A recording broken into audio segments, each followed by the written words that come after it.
Hello everyone. So I made my last Roll20 video on how to use the old school essentials character sheet. And I got a couple of different questions from people on like what they would like to see and like things that I do in my games that I record, and what I use basically. I guess the number one question I got asked about was tokens. Everyone was asking me like what kind of tokens or where do I get those tokens that you use. And the main thing is I create my own. It's not very difficult to do. It's actually very, very easy. So I create all my own tokens. I use a website for it. So it's not my website. So I will definitely include it in the... I believe it's called a doobly-doo on YouTube, so down below. So I will include it in there to kind of show you how I go about doing it. So, and then I will also show you how to upload them and use them basically in Roll20. So we're in Roll20 here, and funny enough, if you look, one of my players is still in. He hasn't logged out since last Tuesday. So I don't know what's going on there, but first things first, you just need to find an image that you want to use. All right, so that's the main thing. Like, find an image that you want to use for something. I would say go to a PDF that you own, and find whatever it is. So this is the first edition monster manual. So let's pretend that I want to have a basilisk in my game. So I have a basilisk. It's pretty easy. I just use the snipping tool that comes with Windows.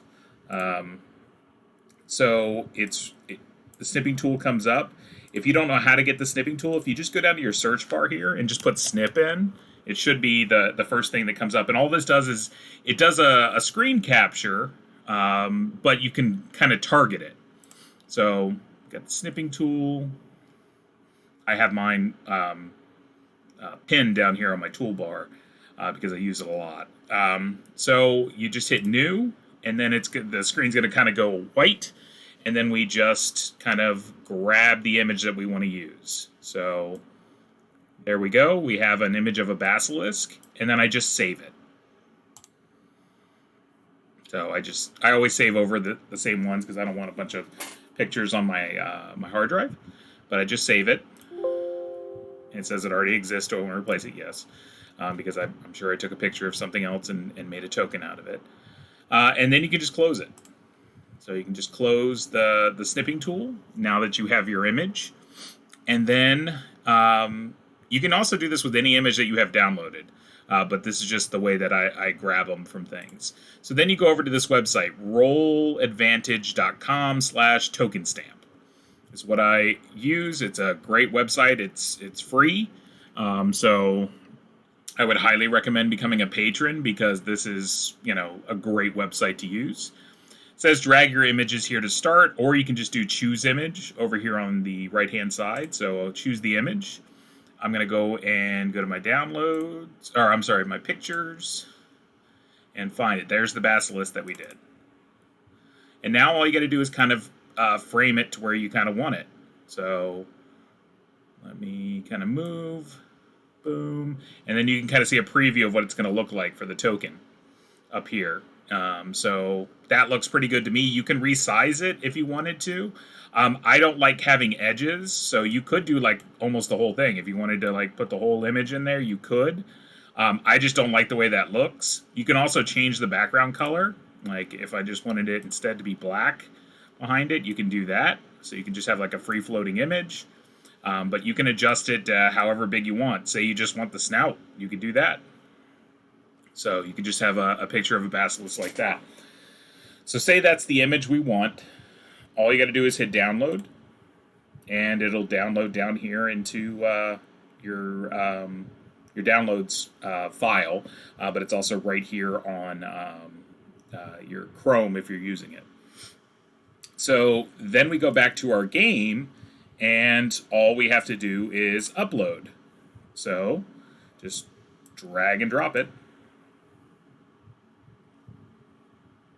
Okay, and now see it's a token down here. It says recent uploads, you have token. Now what I do is I created, so you can do an add a folder, so you can name it whatever you want. I have monster tokens as my folder, And all I do is just extend it out, and then I just drag it. You have to grab it kind of by these 3 little bars, and then put it in. You'll see the little thing happen. And then I can just rename it. Oh, now you're going to see my spelling. My Achilles heel, basilisk. That's totally wrong, but we'll say that's it. So basilisk, it's there, and then say you want it to be really organized, you can go to the top to the monster tokens and just do sort A to Z. So, and then you should have the basilisk there. So it's there and ready to use. All you would do is if you went to one of your maps, so we go up top and let's say I had them fighting it in one of these swamps. There's some tokens from a leftover battle we did. And all you do is grab the basilisk and just drag it onto the board. And there it is. Now, say it's a really big, like it's a big basilisk, you can just make it bigger. Now I have a monster that takes up 4 squares. Say this wasn't a basilisk, it was a dragon, like a big one. You can make it bigger. So you can size it however you want. So to keep it really, I think 1 square is about as small as you can make it, though. So, and then I just have my big list of creatures over here. And I generally just go through the adventures. Like I've gone through Barrow Maze and I've gone through Stone Hell, and I find the things that I reasonably think they're going to run into.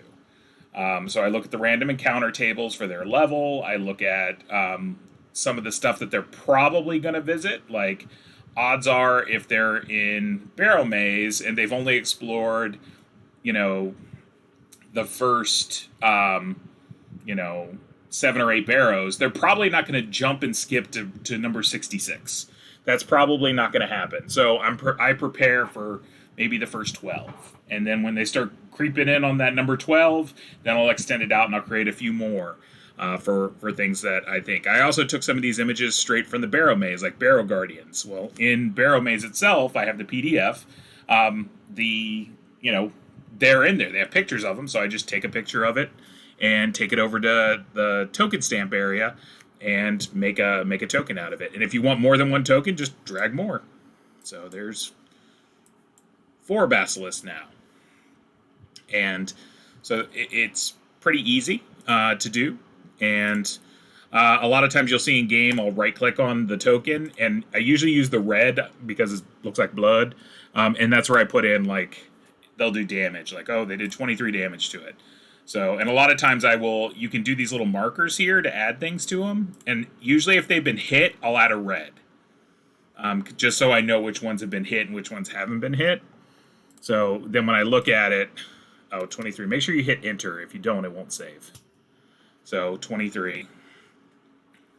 And then I usually use these little effects over here for status effects or something like, oh, they're poisoned or something like that. And then this is dead.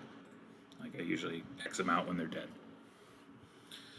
So that's pretty much how to make tokens. That's how you can make tokens for your PCs. That's how you can make tokens for everything. I keep, you can go out there. You can Google search image a lot of times. I don't know the legalities of that, but you can do that. I try to keep all my tokens black and white. I don't think I have any in color. It's just kind of the theme I'm going for. Is kind of a black and white theme, and I'm trying to do older art, not as much modern art. So I try to do like pretty much Beck Me and before, and the OSR equivalents of that. So that's generally what I do. If I can't find something that I really like, though, I will find something, And if I'm using a particular module or something like that, then I will, I'll use the pictures from it. So that's pretty much how I do tokens. The only other thing that I was asked, since this is about, I'll make this also about websites. People were asking me where I got my Barrow Maze randomizer. I'd like to give that website a shout out too. I have it saved down here. It is, I guess it's Zen Jihad. And it's the random Barrow Maze tables, and they've got, I don't know if it's a him, a ton of different randomizers here for Barrow Maze. So random weather, random encounters, random the Brazen Strumpet encounters, all sorts of stuff here that you could use. Dungeon restock, runic tablets, anything you can use. So a lot of times I'll have a couple of these open up at the top of my screen in order to